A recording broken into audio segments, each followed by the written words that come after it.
AGS கல்பாத்திய சகோரம் வழங்கும் வெங்கட் பிரபு இயக்கத்தில் தளபதி விஜயின் the greatest of all time வெற்றி நடை போடுகிறது.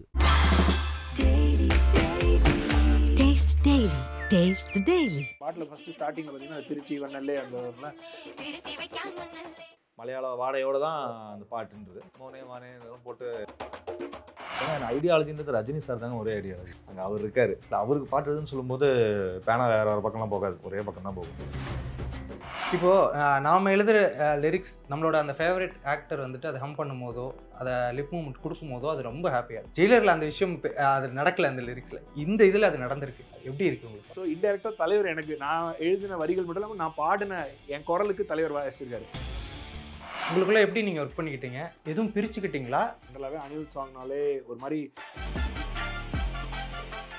வணக்கம் சார். வணக்கம். எப்படி இருக்கீங்க ரெண்டு பேரும்? நல்லா இருக்கு. ஓகே, ஃபர்ஸ்ட் ஆஃப் ஆல் ஒரு லிரிக்ஸ் அது நம்ம எழுதுகிறோம், அது என்ன மாதிரியான ஒரு வடிவத்தில் வருதுன்னு பார்க்குறதுல நீங்கள் ரெண்டு பேருமே க்யூரியாசிட்டியாக இருப்பீங்கல்ல, அது என்ன மாதிரி வந்திருக்கு? உங்களுக்கு எந்த அளவுக்கு பிடிச்சிருக்கு பாட்டு? ஜாலியாக, செம்ம ஜாலியாக இருந்துச்சு. ஜென்ரலாகவே அனிருத் சாங்னாலே ஒரு மாதிரி செட் ஆகிட்டோன்னு நினைக்கிறேன். ஒரு ஃபுல்லாக செட் ஆகிட்டேன். ஸோ அதனால் அந்த ஒர்க் மெத்தட்னால எங்களுக்கு தெரியும் தட் அவுட்புட் சமம் எப்படி இருந்தாலும் வரும். ஏன்னா ஒரு ஸ்க்ராட்ச் பண்ணும்போது ஸ்க்ராட்ச் இவர் சொல்லுவார் ஆக்சுவலி, இந்த ஸ்க்ராட்ச் கேட்கும் போதே ஒரு ஃபுல் ஃபீல் வருதுன்னு வருது. ஆக்சுவலி கரெக்டான மேட்ரு. ஓகே. ஸோ பஞ்சாக தான் எதிர்பார்த்தோம், அப்படியே வந்துருச்சு. ஓகே, எங்களுக்குமே அந்த ஒரு இது இருந்தது, என்ன சொல்கிறது, அந்த வைப் மெட்டீரியல் அப்படின்னு சொல்லுவாங்கள்ல இப்போ இந்த காலத்து, அந்த மாதிரி வந்துட்டு எங்களுக்கு அந்தளவுக்கு சூப்பராக இருந்தது. தென் இன்னொன்று என்னென்னா, இப்போ ஒரு லிரிசிஸ்ட் ஒரு பாட்டில் ஒருத்தர் ஒர்க் பண்ணுறாங்க அப்படின்னா அவங்களோட ஐடியா அவங்களோட இது அப்படின்ற மாதிரி அது வரும். இப்போ ரெண்டு பேரும் சேர்ந்து ஒர்க் பண்ணியிருக்கீங்க போது உங்களுக்குள்ளே எப்படி நீங்கள் ஒர்க் பண்ணிக்கிட்டீங்க? எதுவும் பிரிச்சுக்கிட்டீங்களா இல்லை நீங்கள் பண்ணும்போதே ஓகே இது எல்லாத்தையும் சேர்ந்தே பண்ணுவோம், உங்களுக்குள்ளே அந்த காம்பினேஷன் அந்த விஷயங்கள்லாம் எப்படி இருந்தது? ஆக்சுவலி இதோட காமன் பாயிண்ட் அணி தான். இப்போ இந்த மாதிரி கொலாபரேட் பண்ணலாம், இப்படி சேர்ந்து பண்ணலான்ற ஐடியா அவர் தான் கொடுத்தாரு. எப்பவுமே இந்த புதுசாக இந்த மாதிரி ஐடியா பண்ணாரு, அவருக்கு ரொம்ப இன்ட்ரெஸ்டிங்காக இருக்கும் மாற்றி மாற்றி பண்ணுறதுக்குலாம், இந்த ரொட்டீன் செட்டப் திருப்புறதுக்கு. ஸோ அப்படி தான் கூப்பிட்டு சொன்னார். ஒரு போர்ஷன் ஆஃப் இவருக்கு ஒரு போர்ஷன் கொடுத்துட்டாங்க, அதை நீ அதில் கை வைக்காத, அது முடிஞ்சிச்சு, இந்த பக்கமாக எழுதிக்கலாம்னு சொல்லி தான் ரெண்டாவது செட்டப் காமிச்சிருந்தாங்க. அதனால் already the work was split. அங்கே அவர் கொஞ்சம் எனக்கு கொஞ்சமும் நம்ம பிரிஞ்சு பிரிஞ்சு தான் இருந்துச்சு. ஸோ அதுக்கேற்ற மாதிரி தான் ஒர்க் பண்ணோம். என் ஐடியாலஜின்றது ரஜினி சார் தாங்க ஒரே ஐடியாலஜி. ஓகே. அங்கே அவர் இருக்காரு, அவருக்கு பாட்டு எதுன்னு சொல்லும்போது பேனா வேறு பக்கம்லாம் போகாது, ஒரே பக்கம் தான் போகும். ஓகே, ஈஸியாக இருந்துச்சு. எல்லாமே ஃப்ளேவர் தான். இப்போ வந்து ஒரே ஐட்டம் தான். மெயின் சென்டர் பீஸ் வந்து தலைவர், டைரக்டர் என்ன விஷன் வச்சிருக்காரு, அனிருத் என்ன டியூன். ஸோ மீதி இவர் ஒரு பர்டிகுலர் ஃப்ளேவரில் எழுதுவார், நான் ஒரு பர்டிகுலர் ஃப்ளேவரில் எழுதுவோம்ல, அவங்க அதுக்காக தான் எங்கள் ரெண்டு பேருக்கும். ஓகே. ஸோ அப்போது இது இவர் எதுனா பெஸ்ட்டாக இருக்கும்னு அவங்க ஃபீல் பண்ணுவாங்களே, அது அவருக்கு எது எனக்கு வரும்னு ஃபீல் பண்ணுறாங்களோ அது. ஓகே. என்ன பார்ட் பிரிச்சுக்கிட்டீங்க? எந்த இது? இல்லை, அதான் கான்ஷியஸாக நாங்கள் பிரிச்சுக்கல, அவங்க இந்த போர்ஷன் கொடுத்த இது. ஸோ ஃபஸ்ட்டு அந்த ஓகே பாட்டில் ஃபஸ்ட்டு ஸ்டார்டிங்கில் பார்த்தீங்கன்னா அந்த திருச்சி வண்ணல்லே அந்த வரல. ஸோ அது வந்து நான் எழுதினேன், எனக்கு மலையாளம் தெரியாது, அது ஒரு மாதிரி நான் டுபாகூர் தான் எழுதியிருக்கேன் இந்த முதல் 8 லைனு. அதுக்கப்புறம் பெரட்டி பட்டையடு வந்து இவர், அப்புறம் அந்த ராரா ராமையா ராரா ராக்கம்மா சொடக்கு போட்ட சம்பவம் வந்து நான், பாஸ்ட் இஸ் பாஸ்ட் அந்த full chunk Malaysia Vasudevan sir பாடுற மாதிரி வருது இல்லைங்களா, அது ஃபுல்லாக இவர். அப்புறம் அந்த 6க்கு 2 கலரை வெட்டிக்குமா ரேப் போர்ஷன் இருக்கு இல்லைங்களா, இப்படி சூடு வரைக்கும் அது வந்து நான். ஓகே. ஸோ அவங்க பார்த்துட்டாங்க, இவர்கிட்ட இது கொடுத்தா அவங்க எதிர்பார்த்தது வரும், என்கிட்ட இந்த லைன்ஸ் கொடுத்தா எதிர்பார்த்தது வரும்னு சொல்லிட்டு அந்த மாதிரி அவங்களே ஸ்ப்ளிட் பண்ணி கொடுத்துட்டாங்க. ஓகே. இப்போது எதிர்பார்த்தது வருமா அப்படின்ற அந்த ஒரு விஷயம் இருக்குல்ல, எப்படி ஃபஸ்ட்டு இதுதான் வேணும், இதுக்கு நீங்கள் கரெக்டாக இருப்பீங்க, அதுதான் வேணும், இதுக்கு நீங்கள் கரெக்டாக இருப்பீங்க, எப்படி எக்ஸ்பிளைன் பண்ணாங்க இந்த பாட்டு இந்த ஃப்ளேவரில் தான் இருக்கும்? அனியோட பாயிண்ட் ஆஃப் வியூ இருக்குல்ல, இந்த ஐடியா ப்ரொபோஸ் பண்ணி எடுத்து அவர் தான், இந்த மாதிரி நம்ம பண்ணி பார்க்கலாம், இது மாற்றி மாற்றி மாற்றி மாற்றி இது நாங்கள் நார்மலாக பண்ணால் ஜாமிங்னு ஒன்று பண்ணுவாங்க, நார்மலாக மியூசிக் ஜாம் பண்ணிருப்போங்க, அதில் பண்ணுறது தான் மச்சான், இது நீ பண்ணுறியா இது பண்ணுறியா இது பண்ணுறேன்னு வாங்குறது தான்.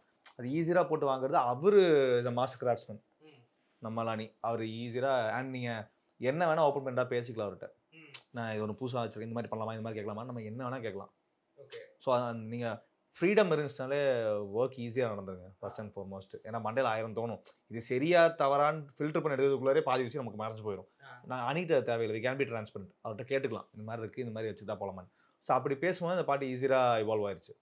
நான் ரேப் போர்ஷன்ஸில் இவர் கொண்டு வந்த ஃப்ளேவர், இவர் கொண்டு வந்த செட்டப்பும் வந்துட்டு இனிஷியலாக கிடையாது, தலைமை ஓப்பனாக ஈஸியாக எடுத்துட்டு இது பண்ணலாமா இல்லை ஒருத்தர் போய் இது பண்ணலாமா வேணாமான்னு கேட்டால் அவர் ஓகே சொன்னால் இன்னும் எக்ஸ்ட்ரா கான்ஃபிடன்ஸ் ஒரு 4-5 எக்ஸ்ட்ரா பண்ணுறதுக்கு.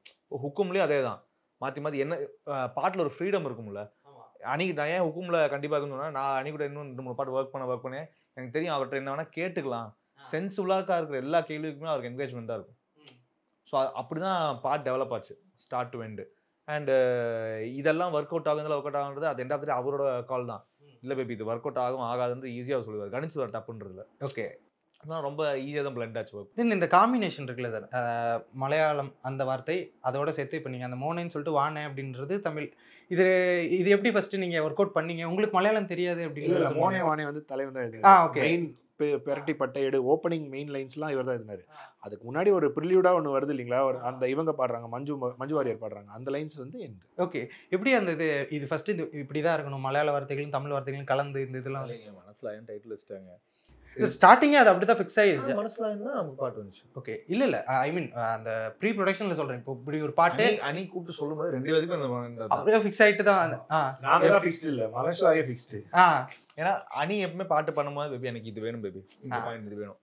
அது நார்மலாக கம்போஸ் எல்லாத்துக்குமே இருக்கும், ஒரு வார்த்தையை சுற்றியே பண்ணுறதுல. ஸோ அவர் அதில் ஃபிக்ஸ் ஆகிடுச்சு, அங்கே வந்துருச்சு. அண்ட் டேரக்டர் சார் கொடுத்த கண்டென்ட்டும் அதை பேஸ் பண்ணி தான் இருந்துச்சு. ஓகே.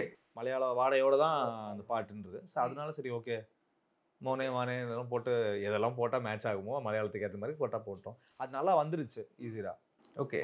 இப்போது அந்த லிரிக்ஸ் அப்படின்றது இப்போ ஒரு படம், அந்த ஒரு கதை, அதை ஓட்டத்துக்கு எழுதுறது. இன்னொன்று ஆல்ரெடி ஒரு இமேஜ் இருக்கும், அந்த இமேஜுக்கு ஏற்ற மாதிரி அப்புறம் லிரிக்ஸ் எழுதுறது.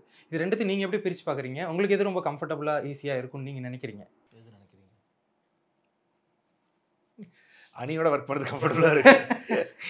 ஸோ ரெண்டுமே ஓகே தாங்க, ரெண்டும் ஓகே தான். ஆனால் எனக்கு வந்து பெரும்பாலும் பாட்டை கொடுத்துட்டாங்கன்னா அந்த பாட்டுக்குள்ளே வார்த்தைகள் எப்படி இருந்தாலும் அடங்குற மாதிரி ஆப்ஷன்ஸ் நிறையா இருக்கும். ஆனால் நம்ம வார்த்தைகள் கொடுத்து அவங்கள போட சொன்னாக்கா அவங்க மியூசிக்கலாக ரொம்ப ஃபிக்ஸ்டாக இருப்பாங்க. இது வந்து இல்லைங்க இந்த இடம் கட் ஷாட் பண்ணால் தான் நல்லாயிருக்கும், அப்போ அந்த வார்த்தை அதில் ஒட்டாத மாதிரி இருக்கும். அதனால் நான் ப்ரிஃபர் பண்ணுறது அவங்க டியூன் கொடுத்தா நான் வார்த்தையை அதுக்கேற்ற மாதிரி ஆடாக சவுண்ட் ஆகாத மாதிரி என்னால் எழுதிட முடியும். அதனால இதை நான் ப்ரிஃபர் பண்ணுவேன். ஓகே. இப்போது நாம் எழுதுகிற லிரிக்ஸ் நம்மளோட அந்த ஃபேவரட் ஆக்டர் வந்துட்டு அதை ஹம் பண்ணும் போதோ அதை லிப் மூமெண்ட் கொடுக்கும் போதோ அது ரொம்ப ஹாப்பியாக இருக்கும். ஜெயிலரில் அந்த விஷயம் அது நடக்கலை, அந்த லிரிக்ஸில். இந்த இதில் அது நடந்திருக்கு. அது எப்படி இருக்குது உங்களுக்கு? பயங்கரம் ரொம்ப ரொம்ப ஜாலியான ஒரு விஷயம். இதில் அடிஷ்னலி என்னென்னா அந்த ரேப் போர்ஷனில் வந்து நான் தான் ரேப் பண்ணியிருக்கேன். எந்த மேலே மலேசியா சாரோட ஏஐ பண்ணியிருக்காங்க. பாடலாக வருது இல்லைங்களா, ஃபுல்லாக அந்த பாஸ்ட் இஸ் பாஸ்ட் போர்ஷன் ஃபுல்லாக யுகேந்திரன் சார் பாடியிருக்காரு, அதுக்கு மேலே ஏஐ பண்ணியிருக்காங்க.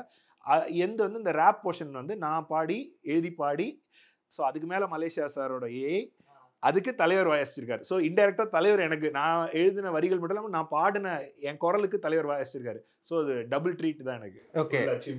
அச்சீவ்மெண்ட் அன்லாக்டு அப்படின்ற மாதிரி ஆயிடுச்சு. ஓகே. இப்போது இந்த லிரிக்ஸ்க்கு இப்போ இந்த விஷயம் பண்ண போகிறோம், இது ஒரே இல்லை மலேசியா வாசுதேவன் வாய்ஸ் தான் எடுக்கணும் அப்படிங்கிறது முன்னாடி டிசைட் பண்ணதா? ஆமாம், ஸ்டார்டிங்லே. ஓகே. இப்போ தொடர்ந்து நிறைய விஷயங்கள் வந்துட்டு இவங்க வாய்ஸ் எடுத்துகிட்டு வரலாம், அவங்க வாய்ஸ் எடுத்துகிட்டு வரலாம் அப்படின்னு பார்க்குறது நீங்கள் எப்படி பார்க்குறீங்க? டெக்னாலஜி அதுக்கு தாங்க யூஸ் பண்ணி வச்சுருக்கோம். அதனால் நல்லா வரவேற்கத்தக்க விஷயம் தான். சூப்பராக வச்சோம். அது நல்லது. இப்போ என்ன சார் நமக்கு நடக்காது, கிடைக்காது, இது நம்மளுக்கானது இல்லை, இதெல்லாம் அவங்களுக்குப்பா அப்படின்ற இந்த வாய்ஸ் தான் எனக்கு வனிஷாவாசன் சார் வாய்ஸ், எஸ்பி வாய்ஸ் எல்லாம் நம்ம எழுதி எப்படி அவங்கெல்லாம் அங்கேயோ இருக்காங்கன்றது. இப்போ அதை கூட்டு வந்து அவங்க எங்கேயோ இல்லை திருப்பி பாட வைக்க முடியுன்ற காட்டுறது வந்துட்டு ரொம்ப வரவேற்கத்தக்க விஷயம் இல்லை. இப்போ பிசிட் அஸ் ஆப்பர்ச்சுனிட்டி, என் பார்வையில் அது பெரிய ஆப்பர்ச்சுனிட்டி. ஓகே. இப்போது லிரிக்ஸ் வந்துட்டு ரொம்ப ஒரு தூய தமிழில் இந்த செய்யுள் இலக்கணம் அப்படின்ட்டு இருக்கிறது வேற, எளிமையாக புரியறது வேற. இப்போது எனக்கு வந்துட்டு நீங்கள் வந்து ஒரு எளிமையான தமிழில் எல்லாருக்கும் போய் சேரணும் அப்படின்ற அந்த ஒரு விஷயத்தை வச்சுருக்காங்கல்ல, நீங்கள் அந்த ஃபார்மேட் மட்டும் தான் பண்ணணும் அப்படின்ற அந்த இதில் இருக்கீங்களா இல்லை எப்படி? அப்படிலாம் இல்லைங்க, பாட்டுக்கு தேவையான தான். இப்போது கடந்த 2 வருஷத்தில் அதிகமாக கேட்ட பாட்டு வந்து பொன்னி நதி. என் தம்பி பையன் வரைக்கும் கத்திட்டு இருப்பான் பொன்னி நதி பார்க்கணுமான்னு. அதில் அந்த நீங்கள் சொல்ல அந்த எளிய தமிழ்கள்லாம் ரொம்ப தான் தமிழ், அவ்வளோதான். உங்களுக்கு வாயில் நல்லா அந்த வார்த்தை வந்து உட்காருதா இல்லையான்றது தான். எனக்கு பாட்டோட மூடு ஒன்று இருக்கும்ல, எனக்கு இந்த பாட்டு இப்படி பாட தோணுது, இந்த பாட்டு மூடுக்கு ஏற்ற மாதிரி தான் வார்த்தை வந்து உட்காரும். இப்போ நான் வந்து இந்த கண்டிப்பாக கோயம்புத்தூர் தமிழில் தான் பாட்டு எழுதுவேன், இல்லை சென்னை தமிழ் தான் பாட்டு எழுதுவேன்னு சொல்லிட்டு நம்ம உட்காந்து எழுதுறோம்னா பாட்டு நல்லா வராது. இந்த டியூனே சொல்லிடும் உனக்கு இந்த டியூனுக்கு இந்த மாதிரி எழுதுனா தான் கரெக்டாக இருக்குன்றது, அவ்வளோதான். ஓகே. ஜெயிலரில் வந்துட்டு அது வந்து சம்பவம்னே சொல்லலாம் பாட்டை, ஹுக்குமை. என்னென்னா ரியல் லைஃப்லேயுமே அது வந்துட்டு அது அவருக்கு சூட்டான மாதிரியான விஷயங்கள் அந்த லிரிக்ஸ் எல்லாம் இருந்தது. இப்போ வேட்டையனில் இதை தவிர்த்து வேறு ஏதாவது ஒரு பாடல் அந்த மாதிரியான உங்களோட லிரிக்ஸில் இருக்கா? இல்லை, எனக்கு வரல. எனக்கு இந்த மாதிரி எதுவும் வாய்ப்பு வரல இந்த படத்தில். இன்னொரு பாட்டு இருக்கானே எனக்கு இன்னும் ஐடியா இல்லை. ஓகே. இல்லை எப்படியும் ஒரு 4-5 பாட்டு இருக்குல்ல, அதுக்காக கேட்குறேன். எனக்கு நிஜமாக நான் வந்து பொய்யா ஒரு மறைச்செல்லாம் சொல்ல, நிஜமாவே தெரியல. ஓகே.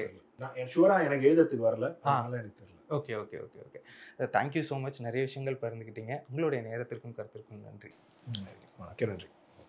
ஏஜிஎஸ் கல்பாத்திய சாகோரம் வழங்கும் வெங்கட் பிரபு இயக்கத்தில் தளபதி விஜயின் the greatest of all time வெற்றி நடை போடுகிறது. Daily. Taste the Daily.